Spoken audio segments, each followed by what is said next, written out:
வணக்கம் நண்பர்களே. பாரம்பரிய முறையில் முளைக்கட்டிய நிலக்கடலை பருப்பு சூப் எப்படி செய்கிறதுன்னு இந்த வீடியோவில் பார்க்கலாம் வாங்க.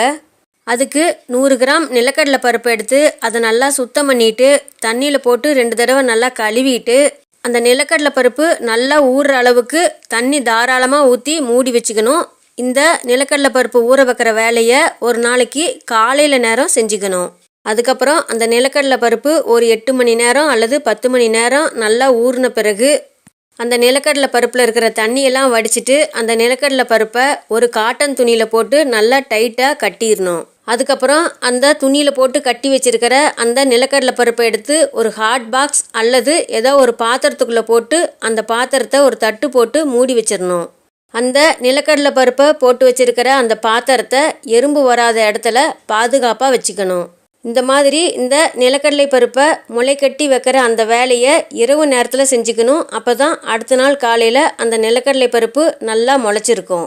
அடுத்த நாள் காலையில் அந்த நிலக்கடலை பருப்பு மூட்டையிலேருந்து அந்த மூட்டையை பிரித்து உள்ளுக்குள்ளே நிலக்கடலை எப்படி இருக்குது அப்படின்னு பார்த்தோம்னா அந்த நிலக்கடலை பருப்பு நல்லா முளைச்சிருக்கும்.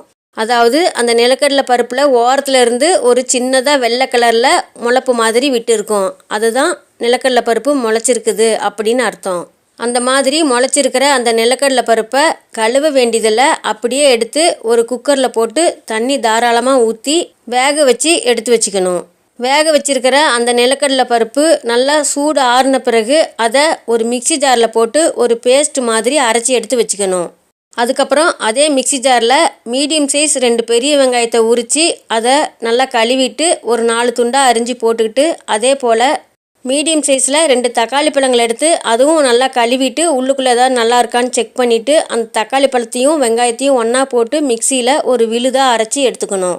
அதுக்கப்புறம் அடுப்பில் ஒரு காப்பர் வாணலி வச்சு அந்த வாணலி காஞ்ச உடனே அதில் 4 டீஸ்பூன் கடலெண்ணெய் ஊற்றிக்கணும். கடலெண்ணெய் காஞ்ச உடனே அதில் ஒரு குச்சி அளவுக்கு கருவேப்பிலை போட்டு கருவேப்பிலை பொரிஞ்ச உடனே மிக்சியில் அரைச்சி வச்சுருக்கிற அந்த வெங்காயம் தக்காளி விழுதை எடுத்து போட்டு அதை நல்லா வணக்கி விடணும்.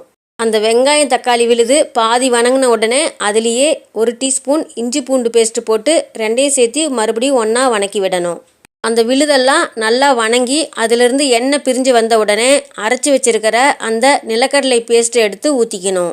அந்த நிலக்கடலை விழுதை ஊற்றிட்டு அதுக்கப்புறம் சூப் அளவுக்கு எவ்வளவு தண்ணி வேணுமோ அந்த அளவுக்கு தண்ணியை தாராளமாக அந்த நிலக்கடலை பருப்பு விழுதில் ஊற்றிக்கணும். ஊற்றிக்கிட்டு அந்த சூப்புக்கு தேவையான அளவுக்கு தூளுப்பையும் போட்டுக்கிட்டு எல்லாத்தையும் நல்லா கலந்து விட்டுறணும். அதுக்கப்புறம் அடுப்பை மீடியமாக வச்சு ஒரு 10 நிமிஷம் அப்படியே கொதிக்க விடணும். சூப்பு நல்லா கொதித்து அதிலிருந்து பச்சை வாசனையெல்லாம் போன பிறகு அதில் 1/2 டீஸ்பூன் மிளகுத்தூள் 1/4 கை அளவுக்கு கொத்தமல்லி இலை 2ஐயும் போட்டு நல்லா கலந்து விட்டுட்டு அப்படியே அடுப்பை சிம்மில் வச்சு மறுபடியும் ஒரு 10 நிமிஷம் அப்படியே விட்டுறணும். அதுக்கப்புறம் அந்த சூப்பை அடுப்பிலிருந்து கீழே இறக்கி அந்த சூப்பை வேறொரு பாத்திரத்துக்கு மாற்றிக்கணும். அதுக்கப்புறம் எல்லாருக்கும் அந்த சூப்பை பரிமாறலாம். இந்த பாரம்பரியமான நிலக்கடலை சூப்பை செஞ்சு சாப்பிட்டு பார்த்துட்டு எப்படி இருந்ததுன்னு கமெண்ட்டில் சொல்லுங்கள். இந்த வீடியோ பிடிச்சிருந்தா நம்ம சேனலை இது வரைக்கும் சப்ஸ்கிரைப் பண்ணாதவங்க சப்ஸ்கிரைப் பண்ணிவிட்டு அதுக்கு பக்கத்தில் இருக்கிற பெல் பட்டனையும் அழுத்திக்கோங்க. அப்போ தான் நம்ம போடுற வீடியோக்கள் அடுத்தடுத்து உங்களுக்கு நோட்டிஃபிகேஷனாக வரும்.